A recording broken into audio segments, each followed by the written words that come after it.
Ceritanya pendek. Ada orang tanya sama saya, Beb, gimana sih bahwa wakil presidennya masih muda? Saya jawab, kapan memberikan kesempatan generasi muda untuk maju ke depan? Kita punya Mas Gibran, itulah untuk mengangkat kaum pemuda ke depan sehingga menjadi Indonesia emas. Saya ucapkan terima kasih. Tepat pilihan Pak Prabowo mengangkat Gibran menjadi wakil presiden. Terima kasih. Mari kita berdoa bersama sesuai agama dan kepercayaan masing-masing. Mulai.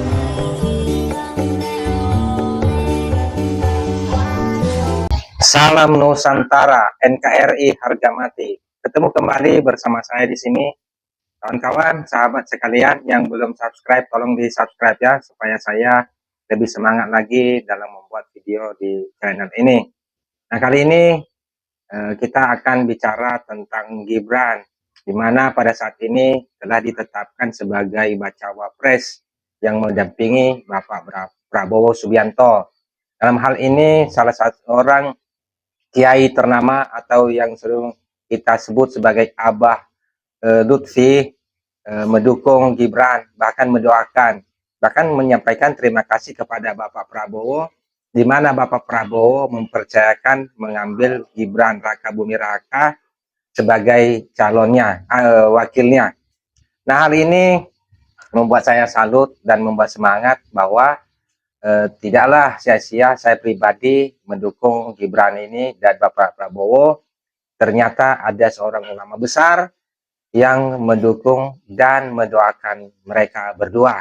Semoga perjuangan mereka diberkahi dan kemenangan diberikan kepada mereka di tahun 2024 untuk memimpin bangsa ini. Kita percaya anak muda maju terus untuk membangun negeri ini bersama Bapak Prabowo Subianto. Dan beberapa cuplikan video berikut kita akan tonton semangat untuk Bapak Prabowo dan Gibran Raka Buming Raka. Selamat menyaksikan.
Pak Prabowo pasangan dengan siapa? Ya, partai-partai sudah mengumumkan dengan Gibran Raka Buming Raka. Pasti orang ngomong, ini politik dinasti, ini kepentingan Jokowi dan keluarga. Belum tentu. Bisa jadi tidak itu.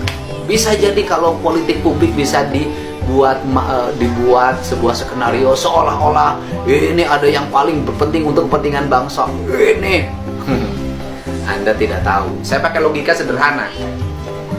Pak Prabowo maju jadi presiden, partainya sendiri, tidak ada yang mengendalikan. Biayanya saya yakin dia punya uang. Kepentingan pribadinya nggak ada. Anaknya cuma satu, sudah mandiri itu menjadi desain interiornya BMW. nggak ikut politik, jauh dari politik, ya kan? Kepentingannya apa? Hanya kepentingan ingin mewakafkan diri bagi bangsa. Artinya dalam diri Prabowo hanya ada Prabowo Subianto, nggak ada yang lain. Nah kemudian sekarang Gibran, di belakangnya siapa? Jokowi. Anda mau ragu terhadap dia, terhadap kemampuannya, terhadap manajerialnya, keberpihakan pada bangsanya, keinginan menatap masa depannya? Fair, Anda mau ragukan dia. 80% publik Indonesia puas kok. Yang tidak menyukai dia siapa sih? Paling hanya yang memiliki basic ketidakpuasan persoalan isu-isu sara, ya kan? Nah hari ini yang marah pada dia siapa lagi? Mitra koalisinya, mitra komisinya. Kenapa tidak puas sama dia? Karena dia tidak bisa mendukung apa yang diharapkan menjadi pasangannya. Dia tidak bisa menjadi mitra koalisi untuk mendukung calonnya. Marahnya cuma itu kok. Pasti kalau marahnya cuma itu, yang dicari yang lain-lain salahnya. Nanti akan begitu. Biasa politik. Nah, nggak juga sehebat apapun wakil, nggak bisa ngambil keputusan, nggak bisa punya kebijakan, semuanya tunduk patuh apa yang ditetapkan oleh presiden. Orang wakil nggak bisa ngangkat jaksa agung, wakil nggak bisa ngangkat hakim agung, wakil nggak bisa ngangkat penyidik, nggak bisa. Ya wakil ini sebatas melaksanakan tugas-tugas yang diberikan oleh presiden. Nih buktinya, kalau bicara bahwa wakil itu sangat diperlukan. Wakil itu kadang sangat diperlukan ketika apa? Ketika perjalanannya nyalon untuk menambah suara, untuk membangun brand bahwa dia adalah tokoh yang baik, itu saja. Setelah jadi, nanti di periode yang kedua, belum tentu. Biasanya periode yang kedua memilih calon wakilnya yang lebih lemah. Yang paling pokok itu, kekuatan itu ada di calon presidennya. Dan di calon presidennya belum tentu juga bahwa kekuatan itu full. Calon presiden itu mandiri. Ya kalau calon presidennya di belakangnya sponsornya banyak, yang nyumbangnya banyak, ngantri, ya pasti dia nanti ngikutin para penyumbang. Bu Riana, Bu merestui Gibran nggak Bu? Kemarin.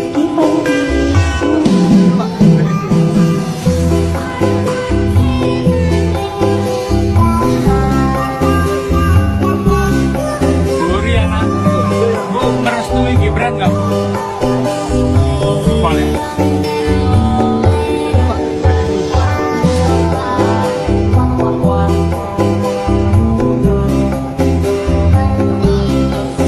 Bu Riana, Bu merestui Gibran nggak?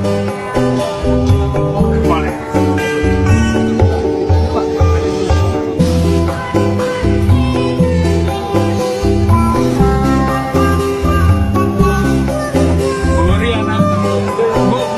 Gibran nggak? Boleh.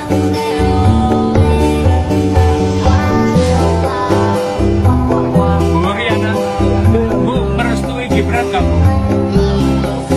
Boleh. Bang Fahri, apa kelebihan Gibran jika jadi cawapres Prabowo? Ya kan dia punya kapasitas memimpin wilayah, merepresentasikan kaum milenial, ya kan, basis di Jawa Tengah, karena beliau kan apapun kan memang sangat menonjol, bahkan surveinya katanya survei calon gubernur Jawa Tengah beliau yang paling tinggi. Itu banyak sekali lah poin positif dari Mas Gibran. Saudara, masa yang menamai diri sahabat Gibran Malang Raya mendeklarasikan Gibran Rakabuming Raka sebagai cawapres untuk mendampingi Prabowo Subianto. Di tengah pro kontra putusan MK, sahabat Gibran Malang Raya mendeklarasikan Gibran sebagai cawapres pendamping Prabowo. Mereka menilai Gibran adalah sosok yang matang dan mampu memimpin di skala nasional. Selain itu, Gibran dinilai mewakili anak muda berprestasi dan sukses menjadi pemimpin daerah. Anak-anak muda, generasi milenial, generasi Z, dan jangan lupa para santri, pasti kita dukung penuh. Kita butuh generasi muda yang handal, generasi muda yang tangguh, generasi muda yang memiliki komitmen kebangsaan. Sekali lagi, generasi milenial, generasi Z, dan jangan lupa santri. Untuk itu, mohon izin Pak Prabowo, saya ingin membocorkan beberapa program unggulan.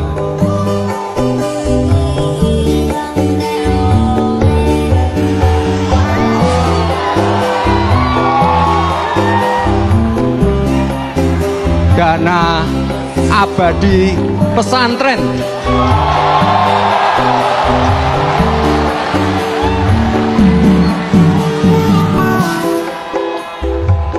Dana abadi pesantren ini adalah mandat dari Undang-Undang Nomor 18 Tahun 2019.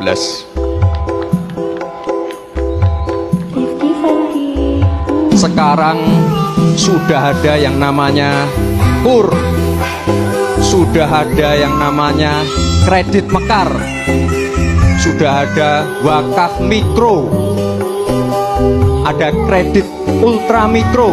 Nanti akan kami tambahkan lagi kredit startup milenial.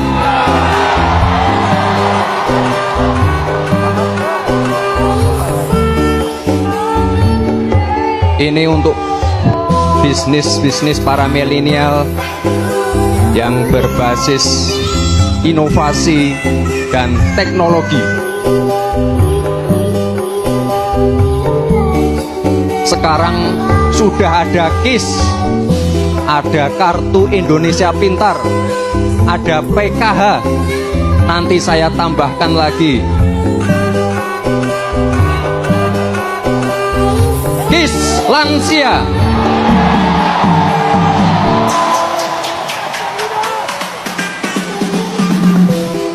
Ada satu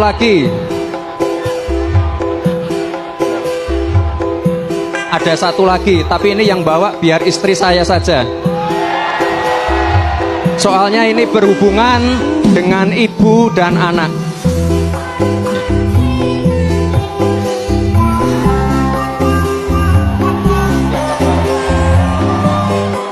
Kartu anak sehat untuk pencegahan stunting.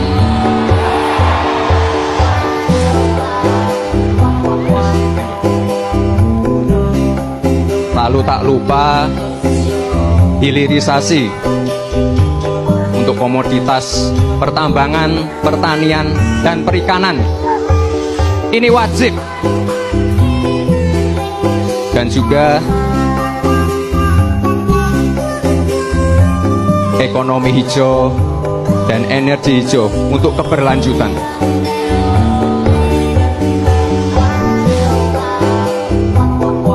Bapak dan Ibu sekalian, saya yakin keberlanjutan dan konsistensi adalah modal kita untuk melompat lebih jauh